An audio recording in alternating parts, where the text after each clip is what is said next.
पिछले एपिसोड में टैन्यू मास्टर तेनताई को बचाने के लिए आ गया था, जिसे देख एल्डर कहने लगा था कि अब तुम एक साथ में मरने के लिए रेडी हो जाओ। तब इस पर टैन्यू कहता है कि अगर तुम हुआंगफू वाले सेक्टर को पाना चाहते हो तो कोई बात नहीं, अगर तुम चाहते हो तो हम यहाँ से चले जाएंगे और हम तो तुम्हें हुआंगफू वाली सेक्टर को भी देने के लिए रेडी हैं और इसीलिए ये फाइट करने का कोई भी मतलब नहीं है। लेकिन तभी हम देखता है कि मास्टर तेनताई का आदमी इस पर गुस्सा होने लगता है और कहता है कि टैन्यू तुम तो अब यंग मास्टर हो, लेकिन इसके बाद भी तुम अपने लाइफ और डेथ के बारे में इतना चिंता कैसे कर सकते हो। वही मास्टर तेनताई सोचने लगता है कि गूसोंग और सुआन का यहाँ पर क्यों नहीं है और कहीं ऐसा तो नहीं कि इसने उनको मार दिया। मगर अभी भी हम देखता है कि वे एल्डर टैन्यू की बात मानने के लिए रेडी नहीं होते और कहता है कि हुआंगफू वाली सेक्टर तो हमारा ही है, इसीलिए तुम्हें इसे हमें देने की कोई जरूरत नहीं है और हम तो असल में आने वाले सारे परेशानियों को खत्म कर देना चाहते हैं। लेकिन वहीं हम देखता है कि मास्टर तेनताई को टैन्यू के बारे में चिंता होने लगती है, इसीलिए वह टैन्यू से कहता है कि टैन्यू तुम तुरंत यहाँ से चले जाओ और अगर यहाँ पर मुझे कुछ हो गया तब तुम्हें अपने 36 स्ट्रेटजी को मेरे लिए पूरा करना होगा। लेकिन इस पर टैन्यू कहता है कि आप इसके बारे में चिंता ना कीजिए क्योंकि हम बिल्कुल सेफ तरीके से यहाँ से निकलने वाले हैं और वैसे भी वे सारी चीजें आपको ही करनी है। लेकिन अब इसका वजह से हम देखता है कि मास्टर तेनताई को इसके ऊपर डाउट हो गया था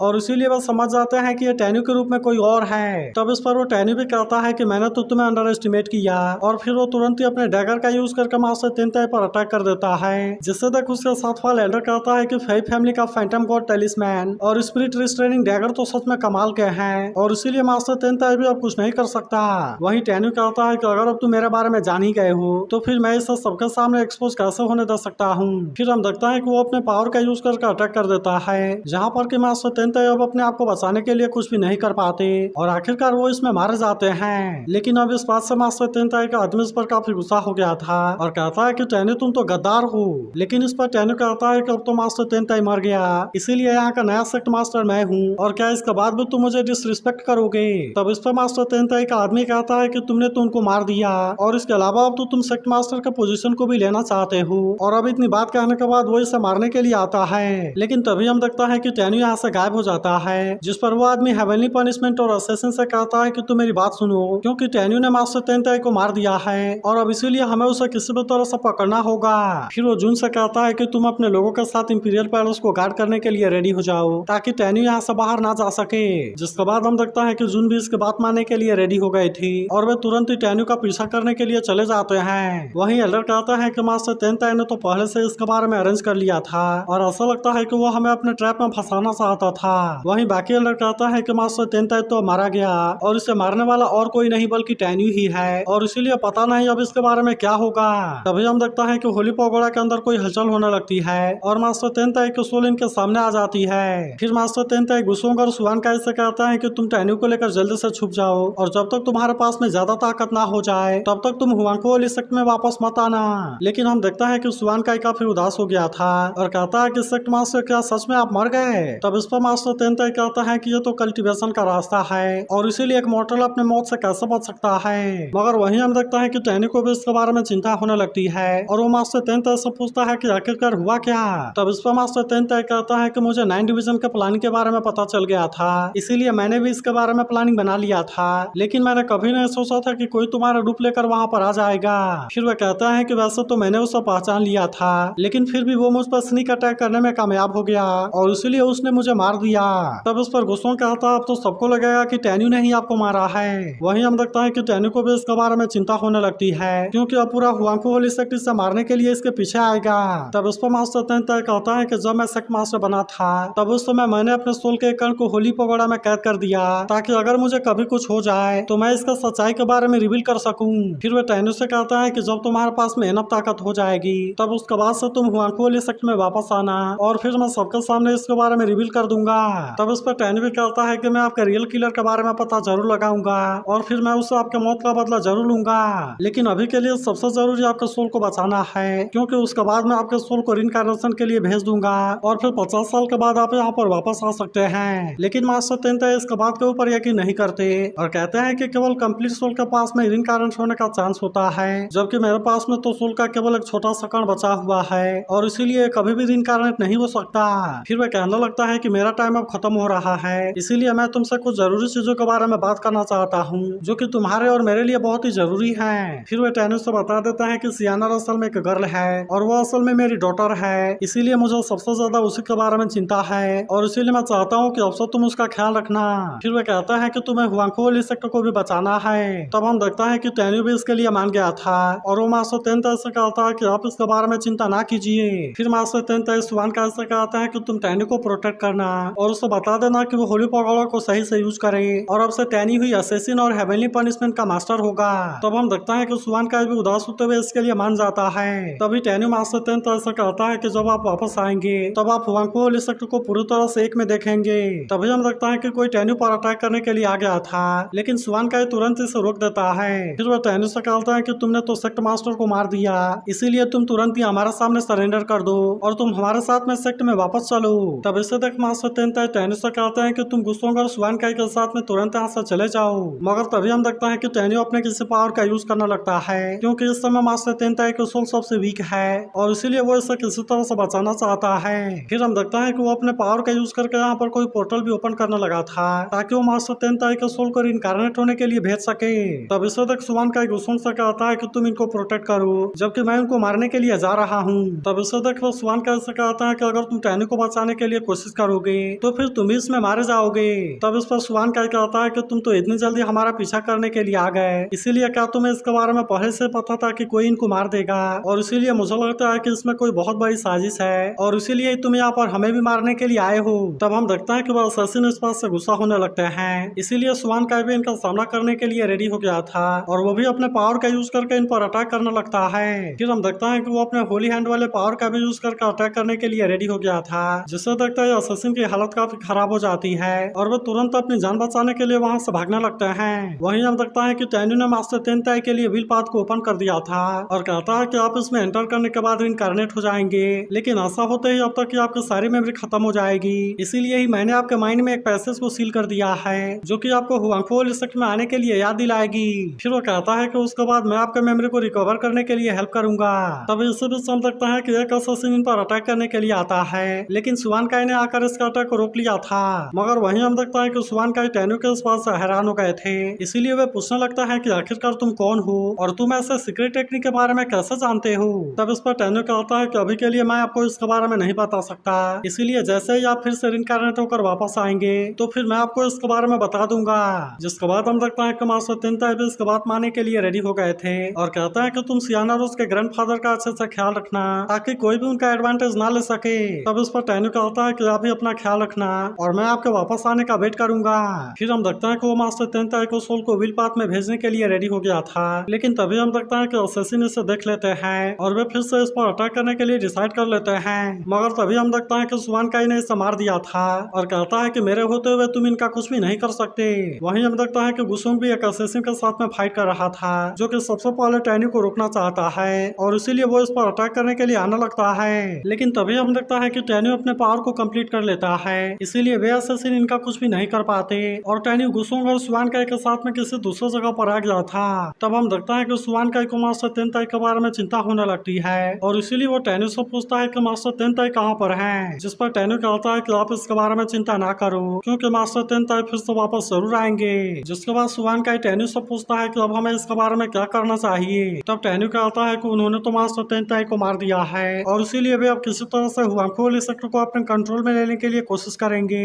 लेकिन हमें किसी भी तरह से उनके प्लान को रोकना होगा। फिर वो कहता है कि वैसे तो मुझे निर्दोष साबित करने के लिए मास्टर तेंताई की इमेज काफी है, लेकिन फिर भी अभी मेरे पास में उतनी ताकत नहीं है और इसीलिए अगर हम वहाँ पर गए तो हम उसमें फंस जाएंगे। तब गुसोंग पूछता है कि फिर हमें क्या करना चाहिए। तब टेन्यू कहता है कि इस समय हुआंगफू सेक्टर में बहुत कुछ हो रहा होगा, इसीलिए मुझे लगता है कि तुम दोनों में से किसी को वहाँ पर जाना चाहिए ताकि मास्टर तेंताई के फादर को इसके बारे में समझाया जा सके, क्योंकि मैं चाहता हूँ कि वे मेरी टूरिस्ट डिवीजन को किसी तरह से प्रोटेक्ट करें ताकि मुझे अपनी ताकत को बढ़ाने के लिए और ज्यादा टाइम मिल सके। तब हम देखते हैं कि सुवान काई भी इसके बाद समझ गया था और कहता है कि इस समय तो पूरा हुआंगफू सेक्टर तुम्हारे पीछे है, इसके अलावा तुम इंजर्ड भी हो और इसीलिए मैं तुम्हें छोड़कर कैसे जा सकता हूँ। तब इस पर टेन्यू कहता है कि आपको इसके बारे में चिंता करने की जरूरत नहीं है क्योंकि मैं और गुसोंग यहाँ के वैली के अंदर छुप जाएंगे, फिर वहाँ पर हम एक इल्यूजन फॉर्मेशन को भी सेटअप कर देंगे और इसके अलावा भी मेरे पास में अपने आप को बचाने के लिए कई सारे तरीके हैं और इसीलिए आप यहाँ से बिना किसी चिंता के जा सकते हैं। तब हम देखते हैं कि सुवान काई भी इसके लिए मान गया था और वो गुसोंग से कहता है कि तुम टेन्यू को प्रोटेक्ट करना।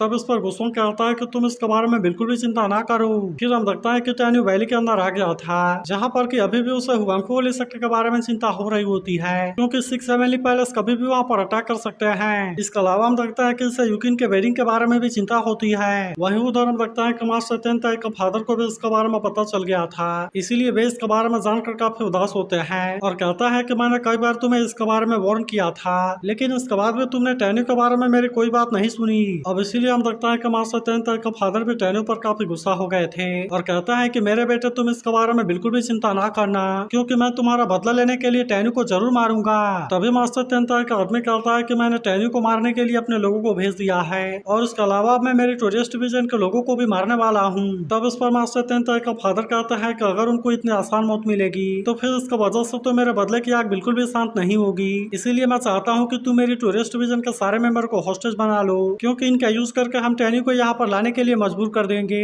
और फिर मैं उसी के सामने उसके सारे लोगों को एक एक करके मारना चाहता हूँ ताकि उसे भी अपने लव्ड वन को खोने का एक्सपीरियंस हो सके। तब हम देखते हैं कि मास्टर तेंताई का वो आदमी भी इसके लिए मान गया था और वह ऐसा करने के लिए चला जाता है। तभी ये कलर कहता है कि हुआंगफू इस सेक्टर को ज्यादा टाइम के लिए बिना सेक्ट मास्टर के रखना सही नहीं है, लेकिन याद रखते हैं मास्टर तेंताई का फादर इसे मार देते हैं और कहता है कि तुम तो हुआंगफू इस सेक्टर को कंट्रोल करने के लिए इतना बेचैन हो, जिस पर एक और एल्डर कहता है कि हम तो इसी के फ्यूचर के बारे में सोच रहे हैं। तब इस पर मास्टर तेंताई का फादर कहता है कि मेरे बेटे ने इसके लिए इतना कुछ किया, लेकिन इसके बाद भी आज उसके इतने बुरे तरीके से मौत हुई, इसीलिए मुझे इसके बारे में कोई चिंता नहीं है कि इसका अगला सेक्ट मास्टर कौन बनेगा, बल्कि मुझे केवल अपने बेटे के किलर के बारे में चिंता है और इसीलिए मेरे पास में इसके लिए केवल एक कंडीशन है। तब इस पर एल्डर पूछता है कि वो कंडीशन क्या है। तब इस पर मास्टर तेंताई का फादर कहता है कि तुम्हें इसके लिए टैन्यू को खोजना होगा ताकि मैं उसे अपने बेटे के मौत का बदला ले सकूं, लेकिन अगर इसका पहले किसी ने भी कुछ करने की कोशिश की तो फिर मैं उसे बिल्कुल भी नहीं छोड़ूंगा। फिर वह इनसे कहता है तुम्हें क्या लगता है, क्या यहाँ पर डिवाइन ड्रीम से ऊपर वाला कोई एक्सपर्ट नहीं है। तब हम देखता है कि इसके बारे में सुनकर वे काफी हैरान हो जाते हैं। वहीं हम देखता है कि प्रिंस को भी इसके बारे में पता चल गया था